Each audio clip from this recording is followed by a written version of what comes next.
Drop in.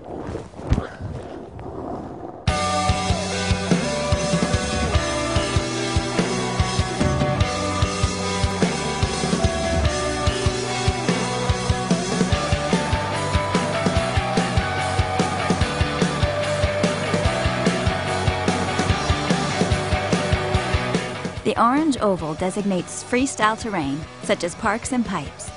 Freestyle terrain has designations for size. Start small and work your way up.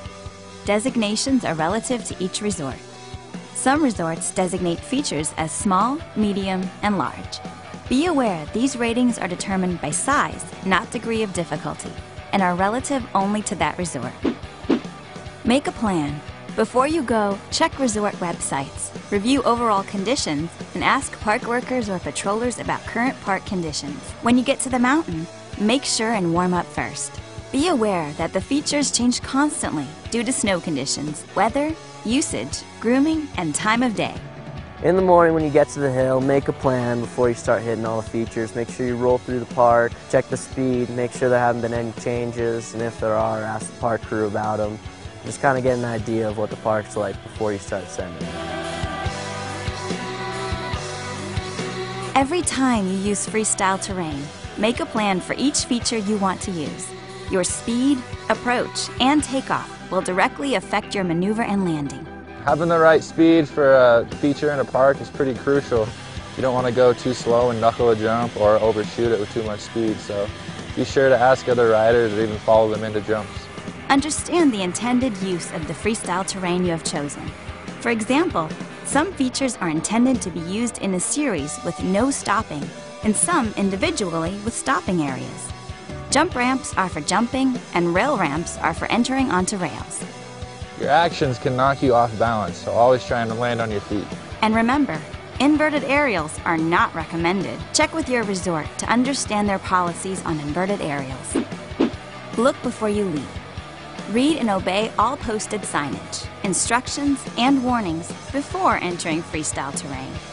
So when you're rolling up to a feature for the first time, it's always good to go around it, check for other people, and look before you leap. Scope around the jumps first, not over them. Watch others use the features before you attempt features and jumps that you are not familiar with. Sometimes it's hard to tell if there's a landing on the backside or whatever, so look before you leap. Easy style it. Know your limits and ski or ride within your ability level.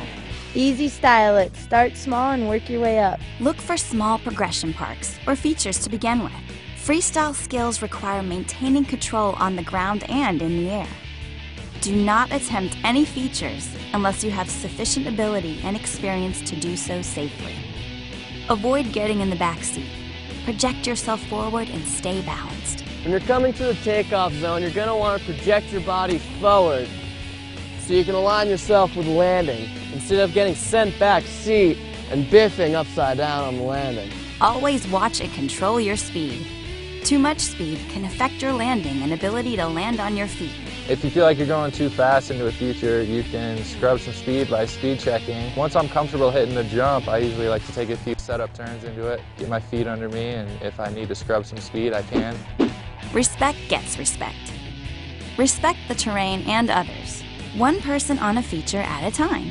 Respect freestyle terrain and others using it. Always call your drop and be sure to clear the landing if you fall.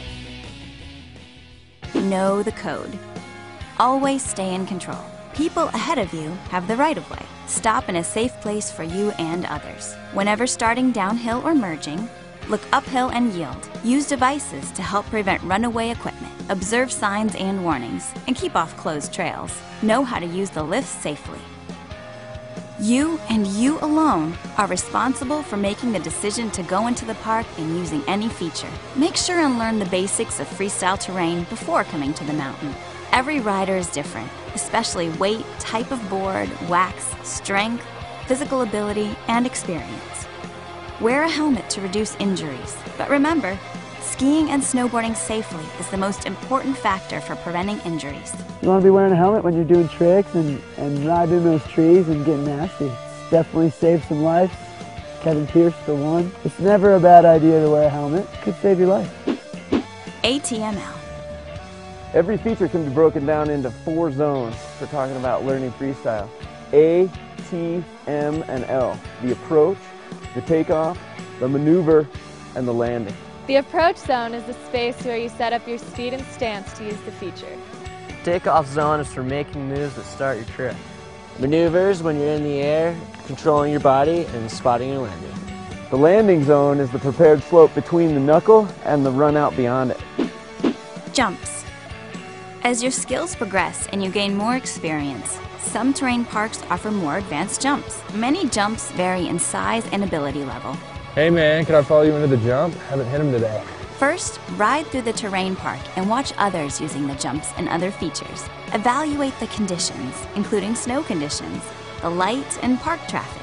Learn and understand where to land. Even if you land in or near the sweet spot, you can still injure yourself when landing a jump if you're out of balance and you don't land on your feet. Make sure when you use a jump that you don't jump blindly. Make sure the landing zone is clear. Hey, somebody's down on the landing, don't go. It is important to maintain your balance and control, particularly at the moment in time right before you take off for your jump. For more information on park safety and to download the SmartStyle video, go to the NSAA.org and burton.com/smartstyle.